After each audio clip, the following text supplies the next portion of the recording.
Because if you think people who are here illegally should be called illegally, or should be called illegals or criminals, I believe that if you're here in this country and you have a real problem with radical Islam and you say something about it, you're going to be called racist. If you believe in the Constitution of the United States and that we have 3 different branches of government, and their powers are separated, but equal. Separate, but equal. Checks and balances sort of thing.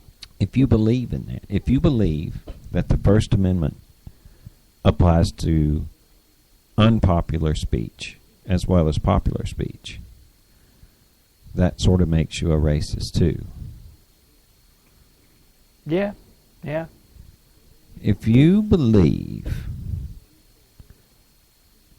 that it should be okay for a little kid in school on his own free time during free reading period should be able to read his Bible if he wants to. Racist. That makes you a racist. And a hater. Oh, yeah. You better believe it. If you believe that a Christian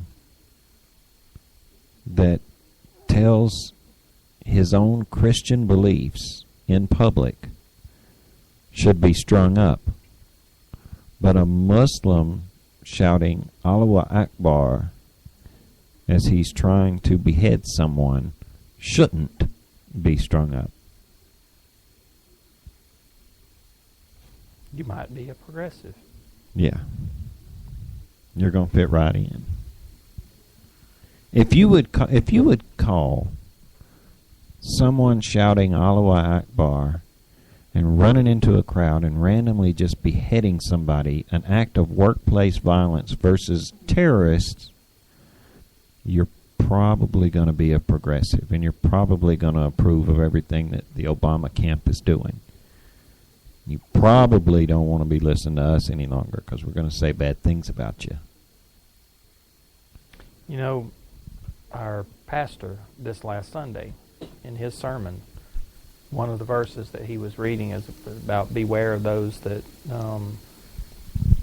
call evil good and good evil.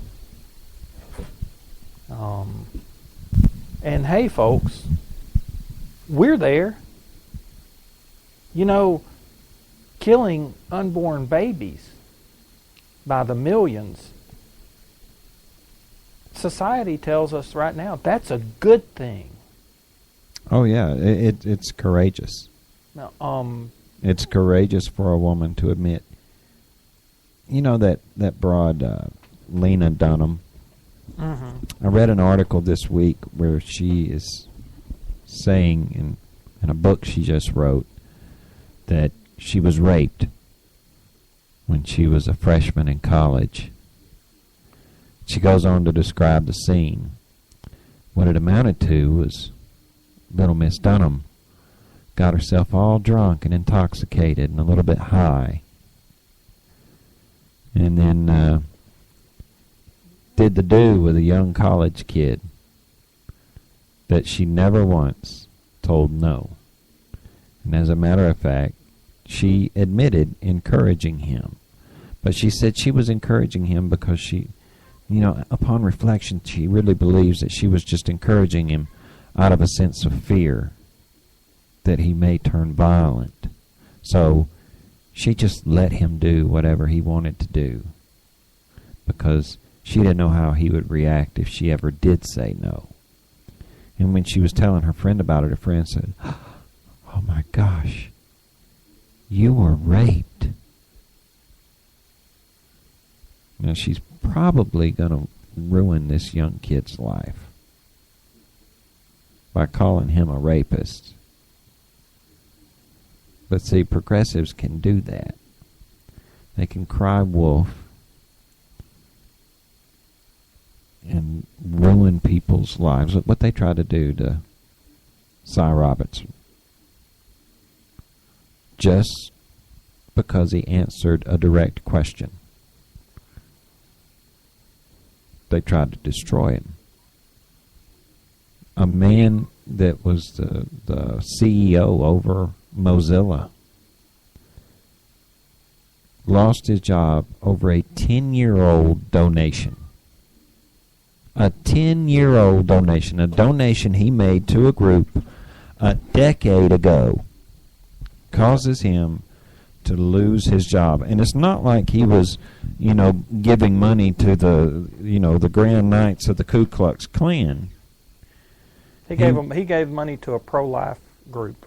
To a pro-life, traditional marriage group. That's what tore the blanket. The fact that it was with an organization that was pro-traditional marriage. In this country, if you are pro-traditional marriage, as in, if you believe that marriage is between a man and a woman, and you believe in extending the species, if you will, well, then you're a bigot. If you happen to believe that all life is precious, even if it's still in the womb. Yeah, bigot. Hater. See, that's calling good evil and evil good. We were warned. See, God warned Israel what would happen when that would happen in Israel. That's why he said woe. He said woe. Woe, it was woe, W-O-E, not W-O-A-H, as in whoa, Nelly, stop. It was woe as in something bad's going to happen to y'all. Mm-hmm. Woe as in sorrow. Uh-huh. Sorrow unto you that call good evil and evil good. And, this is the part of the show where a whole lot of people usually tune out. Yeah. But we're already there. We said it last Thursday. We've been over this ground. Well, we have to keep going over this ground. And not because our listeners are not good people. It's not because our listeners aren't, buying into what we say. Well, it's not that, folks. Look, I've come to find out that we've got quite a few listeners that really still, they stay tuned in when we start talking about our faith. And it's actually got a few of them confused. There's a lot of confusion as to what Christians are. Because see, Christians are labeled as haters and hate mongers these days for a reason, because there's been a lot of people over the years that have called themselves Christians that have said really, really nasty things about, everybody that wasn't living like they thought they ought to be living. Christ himself called those people hypocrites. Mm-hmm. He didn't like them either. The church at that time was full of those people. The high priests and a lot of the big wigs in the church there where Jesus was at, in the synagogue, when he would go into the synagogue and he cleaned house. Remember that? Mm-hmm. Those was church people that he was doing that to. And he didn't like them neither. Those people don't really represent Christianity. I've used this analogy a lot. I can say I'm an astronaut all I want to. But I've never worked for NASA. I've never been in outer space. I've never even put on a spacesuit or been in a rocket ever in my whole life. So no matter how much I call myself an astronaut, I don't do astronaut things, so I'm not really an astronaut. Now see, those people that call themselves Christians, you will know them by the fruits that they're bearing, because they're doing Christ-like things. Those whose fruit is hate, they don't represent Christ. No, and therefore they don't represent Casey or me. If they walk up to you and say, I hate you, they're not acting like Christ. If they walk up to you and say, "I love you," look, Casey and I care very much about what would happen to each and every one of you if you were to leave this earthly plane tonight. What happens after that matters to me and Casey. And this time of the show, we've come to hold very sacred. It doesn't matter that, some of the folks get really uncomfortable right about now. The truth of the business is that cross that Casey and I serve to the best of our abilities is very convicting. That's what's making you uncomfortable. Yeah, it's there to make you question your life. As a friend said in one of our Wednesday night Bible studies, who was standing in for the pastor, he said the cross demands an answer, and it does. You're either going to be consumed with hate and fear and guilt, or you're going to run to it. It was a no-brainer for Casey and I. At one point, yeah. It was a no-brainer. There was a point that for both of us that hey, we weren't living. No, that's why we both say we'll pretty much answer guilty to just about any allegation. Yeah.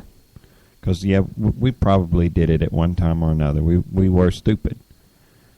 But part of the neat thing about becoming a Christian is that this word redemption that really does happen. I mean, to us, it really means something. Yeah. It means not that we're not going to mess up again. Oh no, because we do daily. And that's why we're not judgmental about people's sins. Do some reading in the New Testament at like those first 4 books, where you really get a chance to see, Jesus in life, and look at the people that he rolled with. It wasn't the self-righteous, the high priest. or the high yeah. priest. It wasn't those that occupied high spaces. It was the misfits. It was the ones that society said, we don't have room for you. Lepers, prostitutes, thieves. Thieves, tax collectors. Same thing. And right there at the very end, when the man's being crucified, the story goes, he's in between 2 thieves, and one of them's making fun of him, and the other one says, just remember me when you get into paradise, and I'll be good. Man was a thief. He was, even in his own eyes, he was justifiably up there on the cross, but he knew Jesus wasn't, justified in being there. And see, that cross and the sacrifice that Jesus made, that's why, Marty and I, we don't have to judge you. Mm-mm. We don't worry about what you've done. But here's where we worry. While being a Christian is very, what's the word,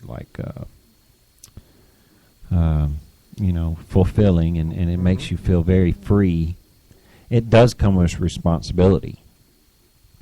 One of our biggest responsibilities, we talked about this Sunday evening in a Bible study, that one of our biggest responsibilities is not so much praying for ourselves, but praying for other people.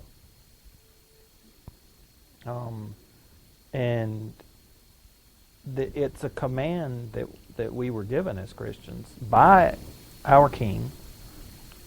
Yep. That it's demanded.